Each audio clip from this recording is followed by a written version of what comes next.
Good morning. Well, Canadians are very happy with their privacy and they take pride in the fact that their private lives are their own. It's a strange adherence to the old concept that every man's home is his castle and it's inviolable. But recently, the police chiefs of Canada met. And possibly this meeting has a very far-reaching impact. It's likely to have that. And one of the major recommendations was that they want the parliament, the federal parliament, to frame a new law. And the new law shall be capable of permitting them to obtain from ISPs, internet supply companies, the internet suppliers, the service companies, and the subscribers like you and me to reveal to the police your passwords that operate your telephones, your laptops, your computers. I can understand when Mr. Oliver, the Deputy Commissioner of RCMP, says that the cybercrime is increasing, and the cybercrime increase is impacting citizens like you and me, the private citizens. Everybody from child pornographer to the mobster, every criminal is making use of internet, of mobile phones to commit this crime. The matter came to an head when recently a terrorist in USA, in San Bernardino, was killed, and FBI wanted to know the facts from his phone and they could not open it. They spent about $1 million to find out the facts. And that was after a great hullabaloo. Now, the point is this recommendation of the police chiefs asking for a new law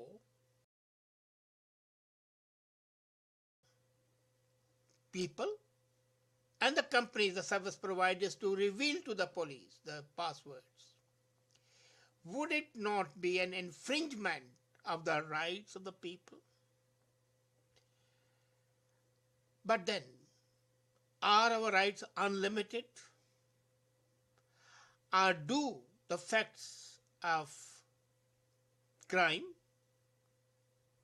which is anti-social, anti-person, anti-national, anti-human, is that a limiting factor? No man lives alone. Man is a social animal. No man is an island unto himself, whatever the poets and the philosophers might say. What you and I do impacts our society. And as long as the impact is either neutral or positive, it's immaterial.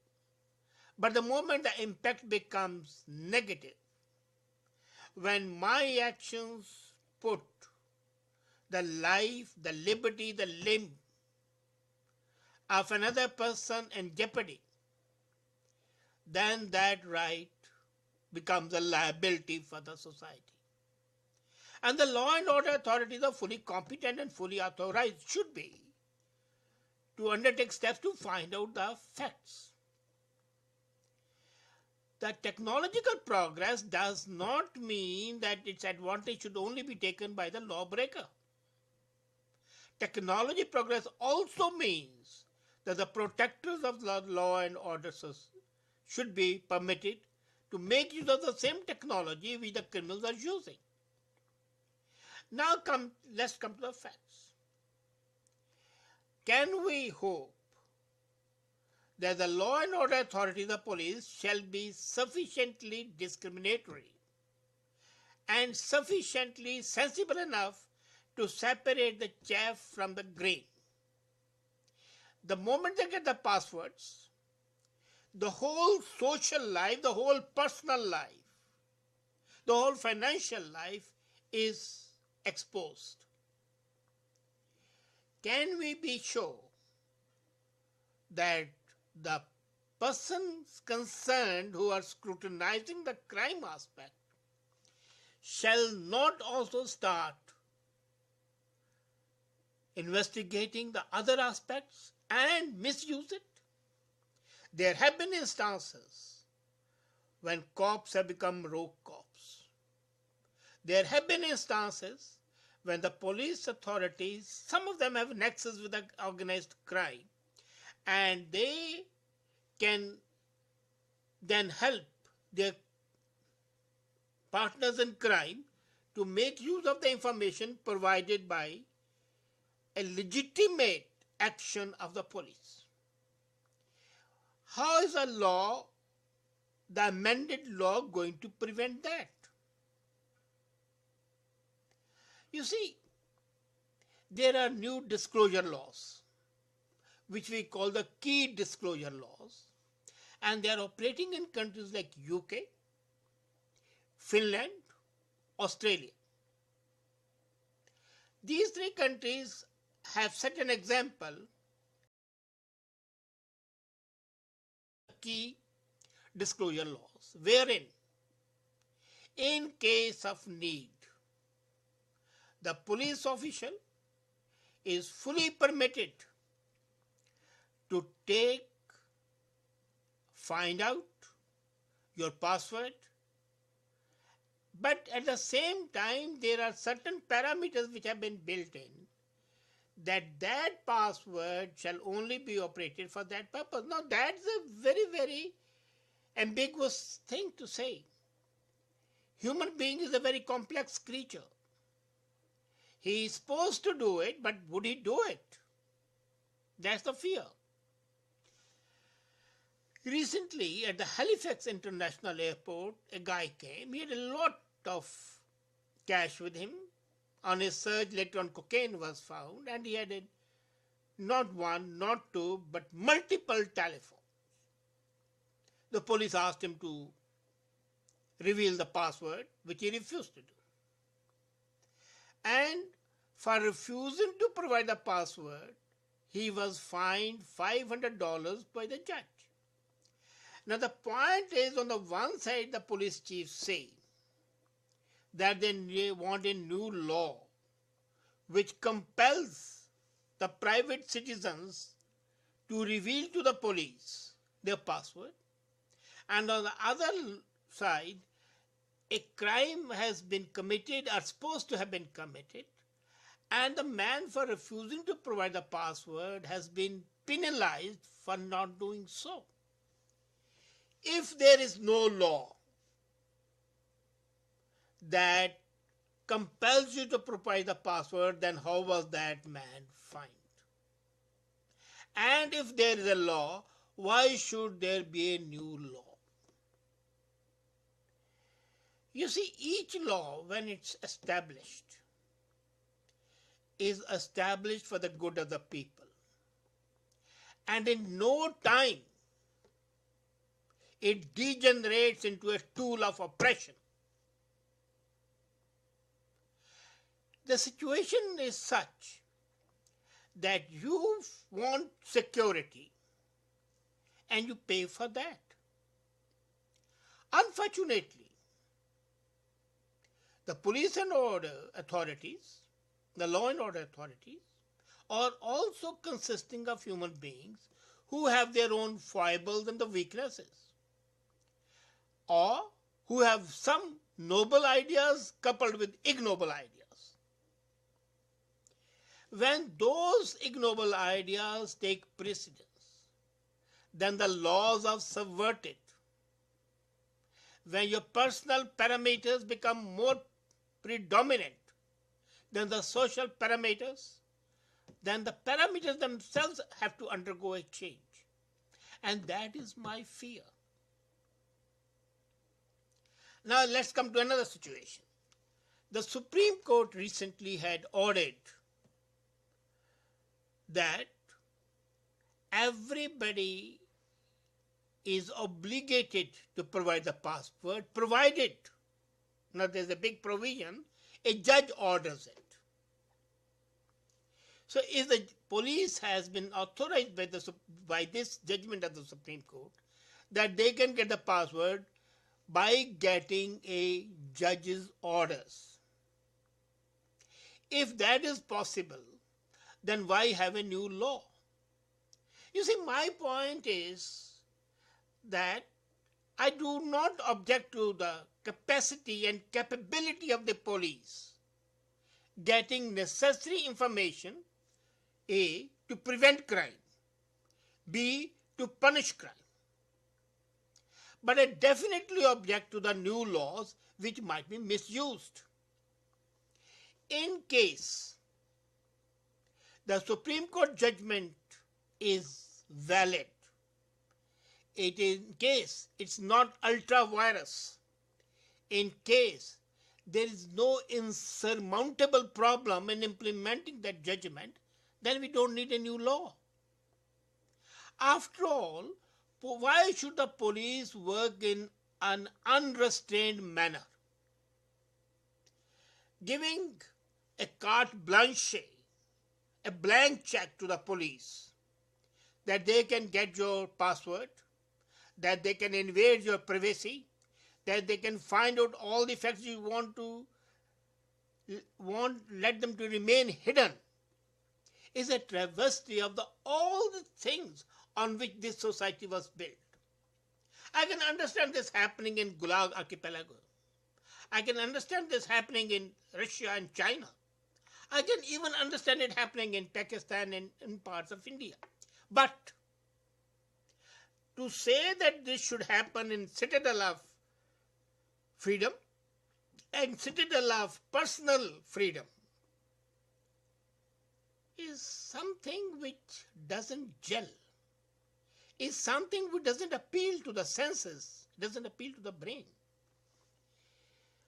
I fully appreciate that it's better to be safe than to be sorry.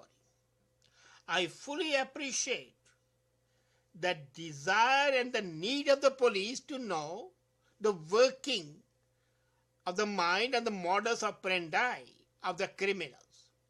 But at the same time, I want to protect and safeguard the liberties and essential privacy of the individual. There has to be a compromise. Now, there is no mathematical curve. We can decide that DD1 shall cross DD2, and that point shall be the optimum point where the maximum utilization of the police force and maximum protection of the people is possible.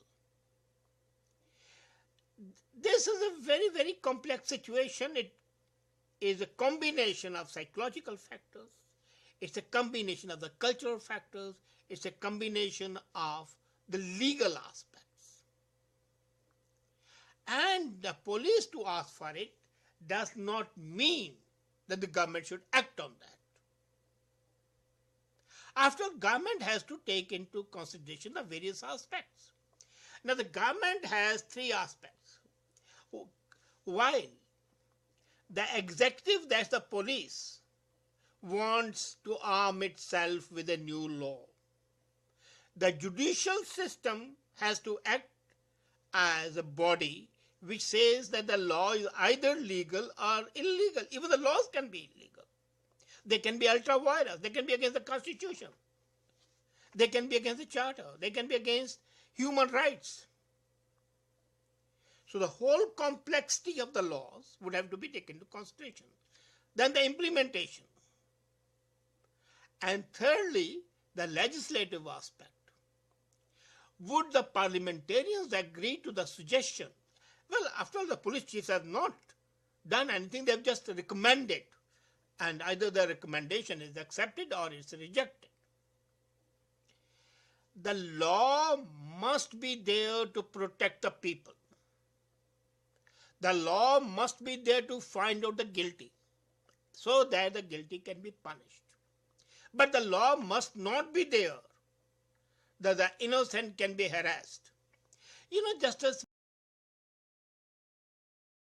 the best jurisprudence persons ever. That famed jurist said, I'll let the 100 criminals go free rather than convict one innocent person. Now when you have an omnibus law permitting the police to obtain the passwords, and then they can become non-discriminatory in implementing the law, this is like catching one crook and along with that punishing, troubling, vitiating the life of 100 innocent as well.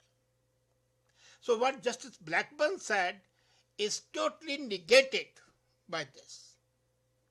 In this manner, the judgment of the Supreme Court is an ideal combination. Police has some doubts. Let them go to the judge, put the facts and the doubts before him, get an order, come to the guy with the order and say, well, here's the judgment and here's the order from the court, give us your password. Now, judge would not give, no ordinarily, exceptions and all, judge would not give an order unless he is convinced. Prima facie, on the face of it, the evidence should be such that there is a possibility. But in case the judge feels that there is no possibility, there is no probability of action, there is no cause for the action, there is no just cause to say the famous jurisprudence way, then the judge can say, no, this permission is not given because I feel that the evidence you have given to me is not sufficiently conclusive enough to order me to order this guy to reveal his or her identity and her privacy. There's always a possibility that judge might do it. Judge might do it because of the genuine fear or because he's in cahoots with the criminals. But there's always an appeal process. And the judges all have to be available all the 24 hours in the times of need.